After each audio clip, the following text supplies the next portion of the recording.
우리가 잘 아는 옛 고사성어 중에 이런 말이 있습니다. 호사유피 인사유명. 호사유피 인사유명.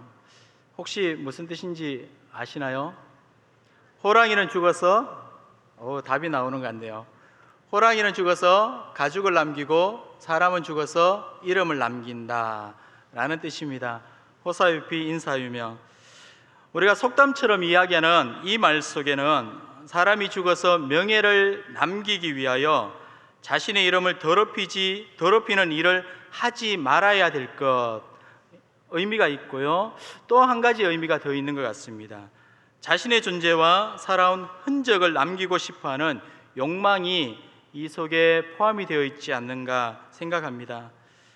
사람은 누구나 할 것 없이 자신의 이름과 존재, 업적을 남기기 위해서 애쓰면서 살아가고 있습니다. 여러분들 어떤 노력을 하고 계시나요? 우리는 흔히 무엇을 남기고자 할 때 흔적, 마크, 흔적이란 단어를 사용합니다. 사전적인 의미로는요, 지나간 좌치나 몸에 남은 자국이라고 정의합니다. 누군가에게 자신의 존재를 알리기 위해서 혹은 어떤 물건이나 장소, 누군가를 기억하기 위해서 제각기 다양한 모습으로 자신만의 흔적을 남기거나 아니면 흔적들을 가지고 있습니다. 여러분들 어떤 흔적들을 혹시 가지고 계신가요? 저는 왼손등에 원숭이한테 핥힌 자국이 있고요, 오른팔에는 개에게 물린 자국이 있습니다. 그래서 이 흉터를 볼 때마다 지금은 개와 원숭이를 별로 좋아하지는 않습니다. 그렇다고 완전히 싫어하지는 않지만은, 이뻐하지만은 그렇게 흔쾌히 좋아하지는 않습니다. 흔적이라는 것은 무언가를 기억하게 하고요, 또한 나 자신을 누군가에게 알려주는 어떤 도구로 사용이 됩니다. 이 흔적이라는 말을 개역 한글 성경에 찾아보면 총 5번이 기록이 되어 있습니다. 구약에 4번이 기록이 되어 있고 신약에 1번이 기록이 되어 있습니다. 구약 성경에는 상처가 아문 뒤 생긴 자국이나 매맞은 자국을 가리킬 때 이 흔적이라는 단어로 기록하고 있습니다. 레위기 13장 23절과 28절, 이사야 1장 6절과 3장 24절에 각각 한 번씩 흔적이라는 단어가 기록되어 있습니다. 신약 성경에는 오늘 본문인 이 갈라디아서 6장 17절 말씀에 딱 한 번 기록이 되어 있습니다. 내가 내 몸에 예수의 흔적을 지니고. 같은 단어인 이 흔적을 사용하였지만은 구약 성경과 신약 성경의 그 의미가 다르다는 것은 원어 성경을 찾아보면 우리가 이해를 할 수가 있는데요, 구약 성경에는 일반적인 흉터, 상처의 의미로 그 단어가 흔적이라고 번역되어서 기록되어 있지만은 이 신약 성경인, 특별히 오늘 본문의 말씀인 이곳에는 예수의 흔적, 이 흔적이라는 단어가 헬라어로 스티그마라고 기록이 되어 있습니다. 스티그마라는 단어로 이 흔적을 번역하고 있습니다. 이 말은 소유권의 인정을 위해서 사용된 단어입니다. 가축이나 노예의 몸에 인두로 지진 자국을 가리키는 스티조라는 단어에서 파송되어서 이 스티그마라고 단어가 나오는데요, 이 흔적이라는 단어는 이곳에 갈라디아서 6장 17절에 나오는 이 흔적이라는 단어는 결국에는 무엇을 남긴다라는 의미보다는요, 누구의 것이냐, 또한 어디에 속해 있느냐라는 의미가 더 강합니다. 여기에 나오는 예수의 흔적이라는 이 흔적의 단어는 스티그마, 즉 소유권의 의미가 더 강한 의미로 이곳에 있다라는 것을 우리는 알 수가 있습니다. 당시 로마 사람들은 무엇이든지 자기의 소유를 나타내기 위해서 직인을 찍습니다. 불로 달군 새 도장을 가지고 낙인을 찍어서 자기의 것이라고 표시를 합니다. 이런 방법은 전쟁에서 잡아온 포로들조차에게도 낙인을 찍어서 자기의 노예라는 표시를 하곤 했습니다. 이런 의미에 사용되었던 단어가 지금 바울이 자기 몸에 이런 흔적이 남아있다라고 얘기하고 있습니다. 스티그마. 과연 바울이 얘기하고 있는 이 예수의 흔적, The Mark of Jesus 이라는 의미가 과연 무엇일까요? 바울이 얘기하고 있는 이 흔적이라는 단어, 예수의 흔적이라고 말하는 이 의미가 과연 어떤 의미가 이곳에 있을까요? 바울에게 진짜 낙인과 같은 그런 흔적이 몸에 있을까요? 물론 사도 바울이 예수님 때문에 복음을 전하는다는 이유로 매를 맞아서 상처가 그 몸에 많이 있을 것입니다. 복음을 전한다는 이유로 자주 매를 맞았습니다. 거의 죽을 지경까지 처할 때도 많았습니다. 수많은 상처가 그에게 있었을 것입니다. 그러나 여기서 말하는 사도 바울이 예수의 흔적을 가졌다라고 얘기하는 이 말의 깊은 뜻은요, 단순히 예수님을 믿기 때문에 자신의 몸에 상처가 있다, 상처의 흉터를 이야기하고 있는 것이 아니라 자기는 이제 예수 그리스도의 종이 되었다라는 것을 선포하고 있는 겁니다. 자신의 몸이 이제 예수님의 소유가 되었다라는 의미가 이곳에 포함이 되어 있다라는 것입니다. 바울서 신서를 읽어보면 서론 부분에 공통적으로 얘기하고 있는 것이 있습니다. 하나님의 뜻으로 말미암아 예수 그리스도의 종, 하나님의 뜻으로 말미암아 예수 그리스도의 사도된 바울 자신을 소개하고 있습니다. 이 말은 즉 바울 자신이 이전에는 어떠한 삶을 살았든지 지금은 바로 하나님의 소유가 되었으며 하나님의 뜻으로 예수 그리스도의 종이 되었고 하나님의 뜻으로 예수님의 사도가 되었음을 고백하고 있는 표현입니다. 그러므로 사도 바울은 자신의 몸에 흔적을 가지고 있다는 말은 종들이 새기고 낙인으로 새기고 흔적을 달고 다녔던 것처럼 그러한 마음을 가지고 예수님을 섬기고 복음을 전하는 일에 힘썼다라고 선포하고 있는 것입니다. 바울은 지금 예수님의 소유가 되었다, 예수님께 속해 있다라고 우리에게 말하고 있습니다. 사랑하는 성도 여러분, 저와 여러분들은 어디에 속해 있습니까? 과연 바울이 말하는 예수의 흔적이 지금 저와 여러분들 가운데 있습니까? 예수의 흔적을 지니고 있습니까? 라는 이 질문은 단순히 예수님을 믿기 때문에 핍박과 고난과 매맞음으로 몸에 상처가 있습니까? 라는 질문이 아닙니다. 그것은 바로 당신에게 예수의 흔적이 있습니까? 라는 질문은 내가 지금 예수님의 것이냐? 라는 확신을 가지고 살아가십니까? 라는 질문입니다. 나는 예수님의 것입니다, 나는 예수님의 소유입니다 라는 확신을 가지고 살아가십니까? 라는 질문입니다. 우리는 물건을 만든 이후에 상표를 붙입니다. 그 상표에 보시면 Made in 나라가 있습니다. Made in USA 혹은 Made in Korea 혹은 Made in China, 그런 어떤 상표에 달린 이름들이 있습니다. 이것은 그 물건이 어디에서 만들어졌는지 확인하기 위해 표시입니다. 이 표시를 통해서 어떨 때는 그 물건의 값어치까지 결정이 되어집니다. 오늘 본문에 나오는 이 흔적이라는 단어가 NISB 영어 성경에 보시면 이렇게 번역이 되어 있습니다. 헬라어 이 스티그마가 NISB 영어 성경에는 브랜드 마크라고 번역이 되어 있습니다. 이 말은 즉 다른 말로 표현한다면 트레이드 마크입니다. 즉 등록 상표입니다. 스티그마, 흔적, 브랜드 마크, 트레이드 마크, 등록 상표.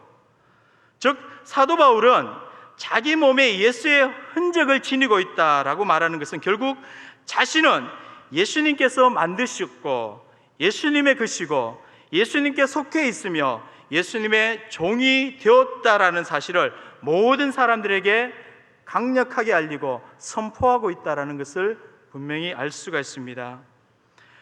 내 안에 예수님의 흔적을 가지고 있다라 말하는 것은 바로 나는 예수님의 소유된 존재임을 세상에 알리고 그렇게 살아가겠다고자 하는 결심의 표현입니다.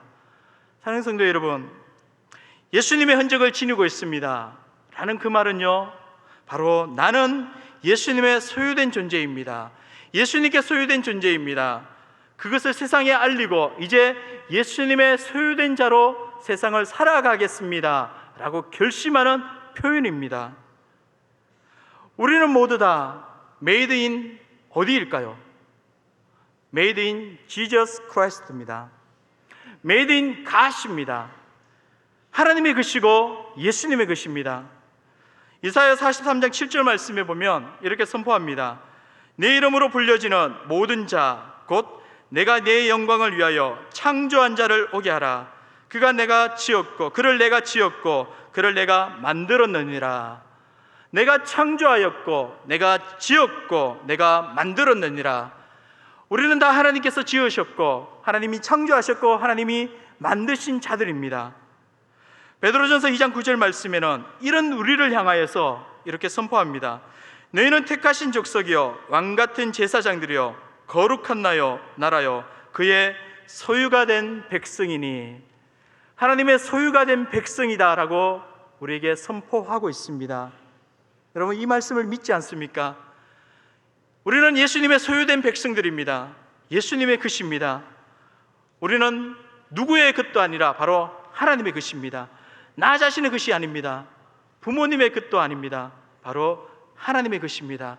Made in Jesus Christ, Made in God. 하나님의 것이기 때문에 우리의 존재는 가치 있는 존재들입니다.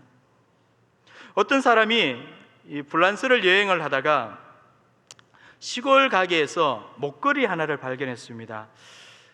골동품 가게였기 때문에 그렇게 화려하지는 않았습니다. 오래된 목걸이를 발견했습니다.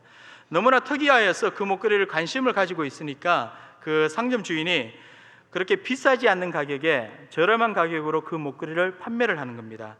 그래서 흔쾌히 그 목걸이를 구입해서 돌아오는 길에 미국 세관 통과를 하는데 세관 직원이 그 목걸이를 보고 의외의 가격을 매기는 겁니다. 큰 세금을 매기는 겁니다. 비싸지 않은 가격에 분명한 저렴한 가격에 물건을 구입했는데 왜 이렇게 비싼 세금을 매기십니까? 라고 항의를 했습니다. 그런데 세관 직원이 하는 말이 이것은 손님이 생각하는 것보다 고가의 물건입니다 얘기하는 겁니다. 결국 세금을 지불하고 나와서 아니 이 목걸이가 얼마나 고가의 물건인지 확인하기 위해서 보석 감정사에게 찾아갔습니다. 그 감정사에게 얼마의 값어치가 나옵니까? 라고 물어보니까 확대경을 가지고 한참 동안 살폈던 그 보석 감정사가 놀라면서 하는 말이 선생님이 가지고 온 이 목걸이는 보통 목걸이가 아닙니다. 한번 보십시오 라고 보여주는 그 장면이 바로 글자가 새겨져 있는데 조세핀에게 보나파르트 나폴레옹, 즉 그 목걸이에는 나폴레옹 황제의 사인이 거기에 기록이 되어 있는 것입니다. 한때 세계를 지배했던 그 나폴레옹 황제의 사인으로 말미암아 그 목걸이가 그토록 훌륭한 값어치가 되게 된 것입니다. 똑같은 물건이라도 아니면 보기에는 허름한 물건일지라도 누구의 이름이 새겨져 있느냐에 따라서 그 가치가 달라집니다. 우리는 가끔 유명한 사람들의 어떤 물건을 판매하는 경매 사이트의 방송을 보게 됩니다. 보기에는 그렇게 큰 어떤 값어치 있는 좋아 보이지 않는 물건임에도 불구하고 낡은 물건임에도 불구하고 참 비싼 가격에 판매되는 것을 볼 수 있습니다. 그것은 바로 판매하는 그 사람의 유명도에 따라서 그 물건의 값어치가 책정되기 때문입니다. 사랑하는 성도 여러분, 여러분들은 얼마의 가치가 있다고 생각하십니까? 아니면 만약에 혹시라도 자신에 대해서 값을 매긴다면 얼마의 값을 매길 수 있겠습니까? 별로 가치 없다라고 생각하십니까? 혹여나 별로 중요한 사람이 아니기 때문에 정말 얼마의 값어치가 나갈까라고 의심을 하십니까? 돈을 많이 가지고 있지 않기 때문에, 공부를 잘하고 있지도 않기 때문에, 혹여나 몸이 건강하지도 않기 때문에 일을 제대로 하지도 못하기 때문에 가치가 별로 없다라고 생각하십니까? 혹시라도 이런 생각을 가지고 계신 분이 있다면 우리를 세상 어떤 누구보다 가치 있게 여기시는 하나님 품으로 나오십시오. 하나님께서는 우리를 이 세상 어떤 것보다 가치 있는 존재로 만들어 주셨습니다. 가치 있는 존재로 하나님이 우리를 부르고 계십니다. 그 값을 매길 수 없을 정도의 가치 있는 존재로 우리를 삼아 주셨다라고 분명히 말씀하고 계십니다. 저와 여러분들에게는 하나님의 이런 사인이 있습니다. 잠시 어려울 때 쉬게 하는 이런 사인, 하나님의 친필 사인이 저와 여러분들 몸에 새겨져 있습니다. 각인되어 있습니다. 하나님의 최고의 사랑의 흔적이 저와 여러분들 몸에 각인되어 있습니다. 바로 예수 그리스도의 십자가입니다. 죄 가운데 있을 때에, 쓸모없는 존재로 여겨졌을 때에 우리를 그대로 내버려 두시지 않고 바로 독생자 예수 그리스도를 이 땅에 보내어 주시고 십자가에 피 흘려 죽게 하심으로 우리를 죄와 사망의 그 권세에서 구원하여 주셨습니다. 하나님의 자녀로 인쳐 주셨습니다. 그 십자가의 인치심으로 말미암아 성령의 인치심으로 우리를 가장 가치 있는 존재로 만들어 주셨습니다. Made in Jesus Christ, Made in God. 바울은 예수의 흔적을 지니고 있다라고 말하면서, 그래서 그는 내가 자랑할 것은 오직 예수 그리스도의 십자가밖에 없다라고 고백합니다. 갈라디아서 6장 11절 이하에 나옵니다. 내가 자랑할 것은 예수 그리스도의 십자가밖에 없습니다. 우리의 자랑은 예수 그리스도의 십자가밖에 없습니다. 사랑하는 성도 여러분, 우리 안에는 하나님의 사인이 있습니다. 하나님의 형상이 있습니다. 세상의 거뭇과도 비교할 수 없는 너무나 소중한 작품으로 하나님이 우리를 만들어 주셨습니다. 하나님의 숨결이 우리 안에 있습니다. 그러므로 우리는 어떤 누구보다 가치 있는 존재들입니다. 저와 여러분들이 바로 그런 자들입니다. 고린도후서 5장 17절 말씀에 우리 다 같이 한번 고백할까요? 그런즉 누구든지 그리스도 안에 있으면 새로운 피조물이라. 이전 것은 지나갔으니 보라 새 것이 되었도다.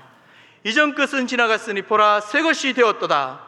저와 여러분들의 삶이 예수 그리스도의 십자가의 은혜로 말미암아 새로운 인생들입니다. 가치 있는 인생들입니다.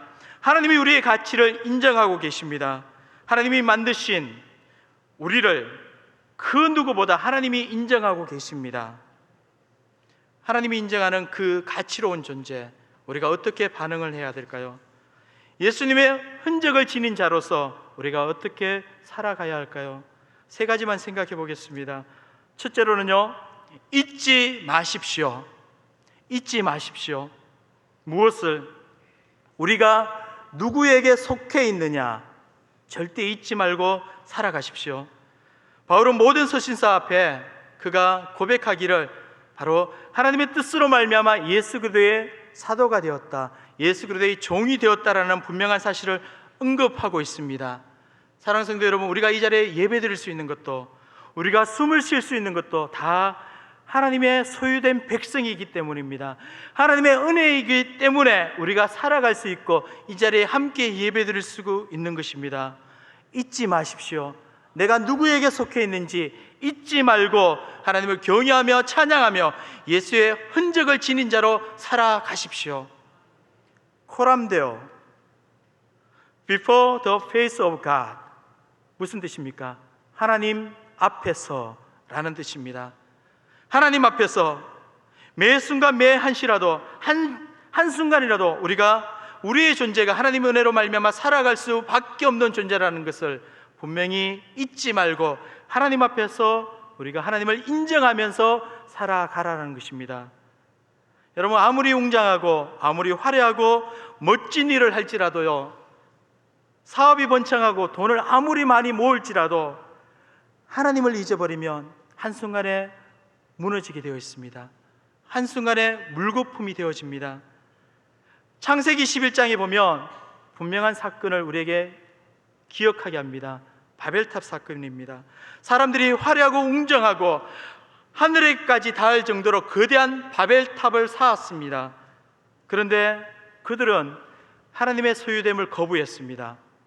하나님의 이름보다는 자신들의 이름을 더 드러내고자 하였기 때문에 결국에는 하나님의 심판으로 말미암아 언어가 혼잡하게 되고 온 세계로 흩어지는, 뿔뿔이 흩어지는 심판을 받게 되는 것을 우리는 분명히 기억합니다. 아무리 성공한 인생일지라도 하나님 없는 인생은 허무한 인생입니다. 하나님을 두려워하지 않는 인생은 어리석은 인생입니다. 그렇기 때문에 우리가 하나님 소유되었고 하나님이 지금도 살아계셔서 나와 함께 하신다는 사실을 잊지 말고 나는 예수 그리스도의 종이라는 분명한 사실을 알고 담대하게 살아가시기를 원합니다. 두 번째로는요, 전파하십시오. 예수의 흔적을 가진 자는 전파하는 삶을 살아가는 자들입니다. 우리는 그저 나만 잘 살고 나만 잘 먹고 잘 사는 삶이 되어서는 안 됩니다.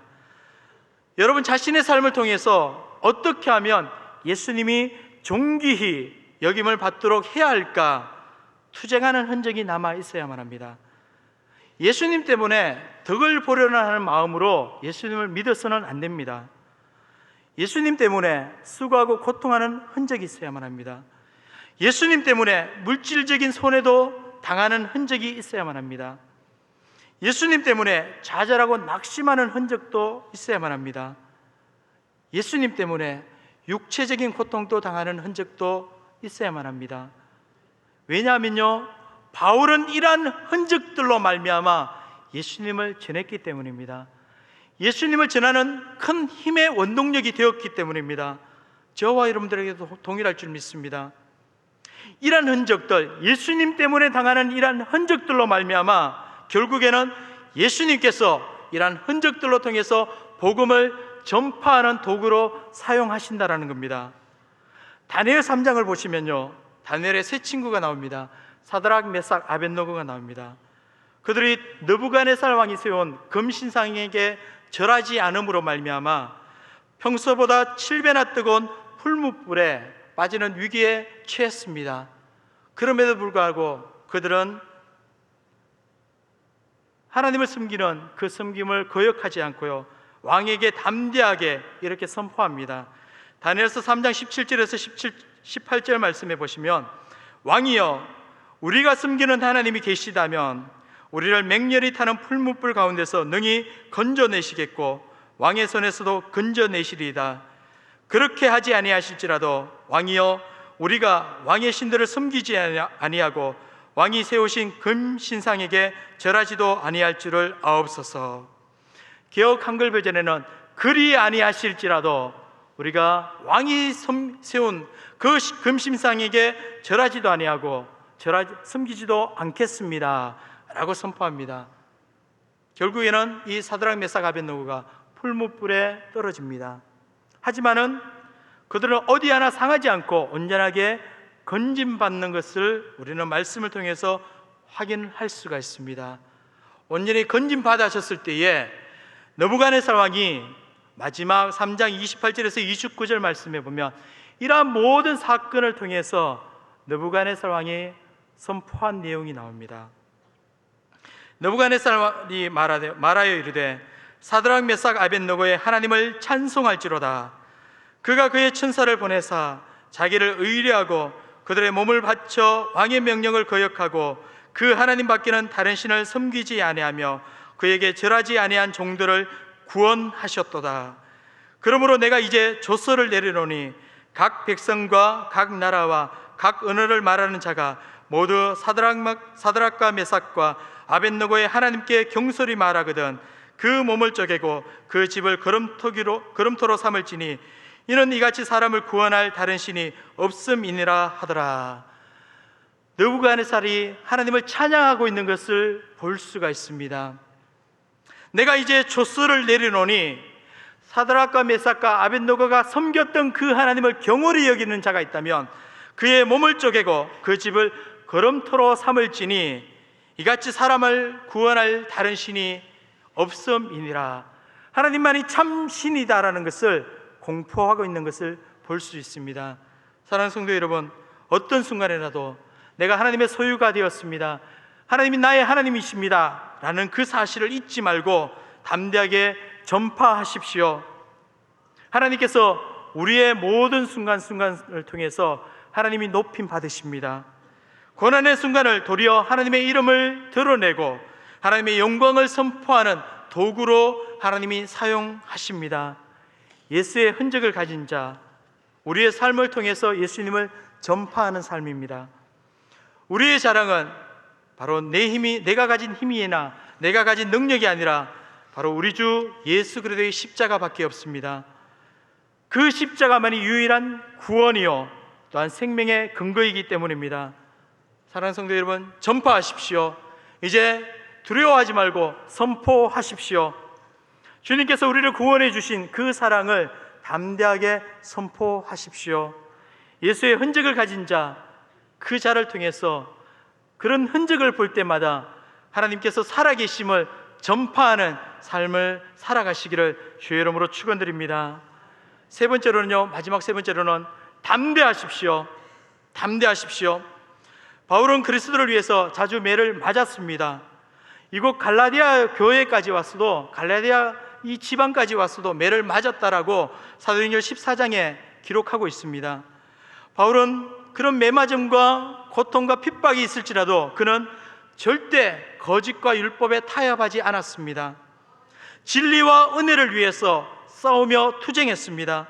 바울은 복음을 전파하는 유대주의자들의 괴롭힘 속에서도 절대 거짓과 잘못된 진리에 타협하지 않고 그들을 향해서 담대하게 내 몸에 예수의 흔적을 가지고 있다라고 선포하고 있는 것을 볼 수 있습니다.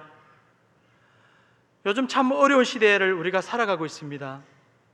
여러분도 아시다시피 얼마 전에 6월 26일 날 미국 연방대법원에서 동성결혼 합법화 판결을 내렸습니다. 참 안타까운 상황입니다. 그렇죠? 청교도 신앙으로 복음으로 시작된 이 나라가 이제 하나님의 법을 등지고 있는 것을 볼 수가 있습니다. 이 법으로 말미암아 여러분 기사를 보면 아마 아실 건데 일부 다처자까지 허용해달라는 그러한 상정까지 올리고 있는 것을 볼 수 있습니다. 뿐만 아니라 미국이 동성결혼에 대해서 합법화되었기 때문에 한국에서도 젊은 청년들이 동성결혼을 합법화를 시켜달라고 그런 법안을 상정한다라고 기사가 나오고 있습니다. 어쩌면 우리가 생각했던 것보다 더 나빠질 수가 있을 겁니다. 어쩌면 여러분들 진리가 아닌 비진리에 서야만이 세상에 안위를 얻는 순간이 찾아올 때가 있을 것입니다. 여러분 어느 편에 쓰시겠습니까?